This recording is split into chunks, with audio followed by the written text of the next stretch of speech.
कि आपने बुलाया, इस लायक समझा कि मैं यहाँ पर आऊँ। सर प्यार बहुत करते हैं बच्चे आपको, मतलब इतना प्यार है जिसकी कोई हद नहीं है। मैं ठीक कह रहा हूँ, गलत कह रहा हूँ? यस और नो? सो अब आप लोग जो चाहे जैसे चाहे इनसे क्वेश्चंस पूछ सकते हैं। सर लाइफ में जब भी कोई सिचुएशन आती है कि जिसमें दो रास्ते, एक प्रैक्टिकल और एक इमोशनल, तो बैलेंस आउट कैसे करना है?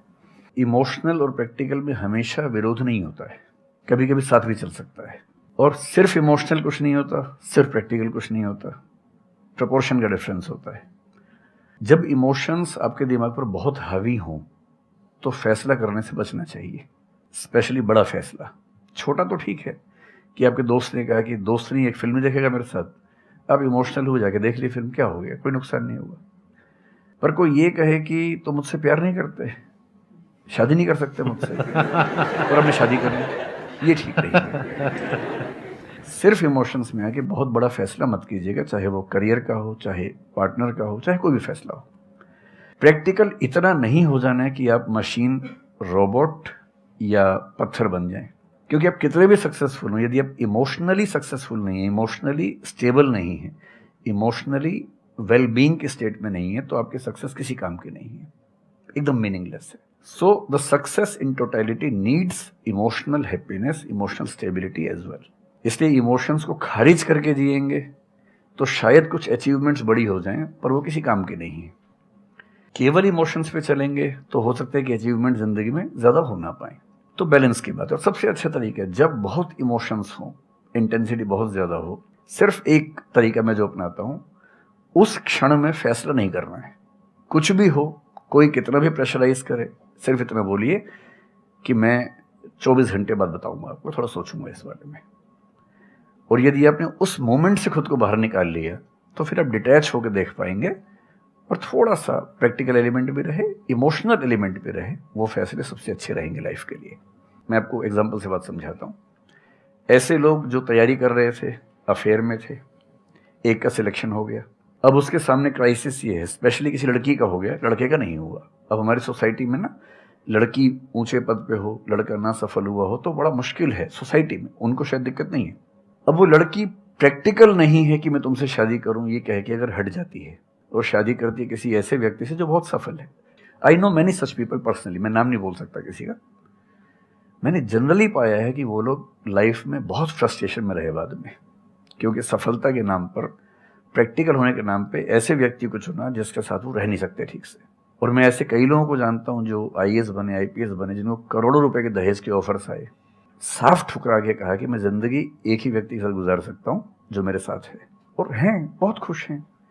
अब कोई कह सकता है उनके परिवार में कि इसने प्रैक्टिकल फैसला नहीं किया, इमोशनल फैसला किया, पर अल्टीमेटली किसी चीज की वैल्यू क्या है? आपकी लाइफ बेहतर हो। यूट्यूब पे जिसके 1 लाख भी सब्सक्राइबर्स होते हैं वो मोनेटाइज करता है, 1 लाख क्या जब मिनिमम हो सकता है, खूब पैसा कमाते हैं, ब्रांड प्रमोशन करते हैं, साबुन तेल बेचते हैं बीच बीच में। आपका चैनल तो शायद देश में सबसे बड़ा चैनल है, आप चाहें तो कितना नहीं कमा लेंगे। मुझे कुछ दिन पहले एक एजेंसी के लोग मिले जिन्होंने बताया कि इनकी जैसी ख्याति है उस लेवल पर महीने में कोई 5-10 करोड़ भी कमाना चाहे तो कमा सकता है आराम से इस यूट्यूब चैनल से। तो मैंने पूछा कि वो कौन सी चीज है जो आपको इतना मजबूत बनाती है कि आप नहीं इस रास्ते पर जाते, मैं वो जानने में इंटरेस्टेड हूँ। तो 10 मिनट की बात के बाद मैं समझ में आ गया, क्योंकि अल्टीमेटली अगर मैं अपनी वैल्यू के खिलाफ चला गया तो खुश कैसे हो जाऊंगा? पैसा मुझे कैसे खुशी देगा जब मैं ही नहीं रहा, तो खुशी किस बात की? इसलिए इतना प्रैक्टिकल मत होना कि अपनी माँ के, पिता के, भाई बहन, दोस्त, जो प्रेमी प्रेमिका है, उनके इमोशंस के साथ खेलने लगो। इतना प्रैक्टिकल कभी मत होना, इतना इमोशनल मत होना कोई आपको बेवकूफ़ बना सके, बात बात पर बेवकूफ़ बनाता रहे।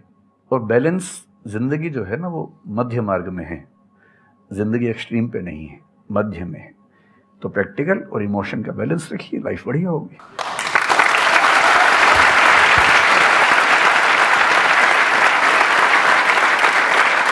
आपने सर इतने अच्छे से एक्सप्लेन किया, मेरे पास में कुछ है ही नहीं बोलने के लिए।